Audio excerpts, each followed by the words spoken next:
مصاحبه کاری و دغدغه هایی که میدونم همتون دارین. امروز میخوام 5 تا از مواردی رو که شما برای مصاحبه باید بهش توجه کنید رو بهتون بگم. همونطور که میدونید پنجمی هم از همش مهمتره. با من همراه باشید. شماره 1 وقت شناسی، چیزی که آلمانی‌ها به شدت روش حساسن. سعی کنید تحت هیچ شرایطی دیر نرسید و حتی شده 5 تا 10 دقیقه هم زودتر برسید.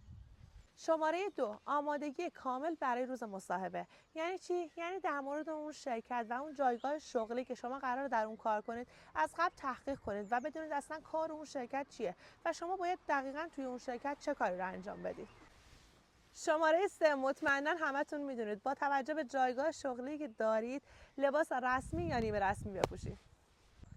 شماره 4 آمادگی برای سوالات فنی. امکان داره از شما در مورد چالش هایی که سر شغل قبلتون داشتید بپرسن و اینکه شما چجوری اونا رو مدیریت کردید.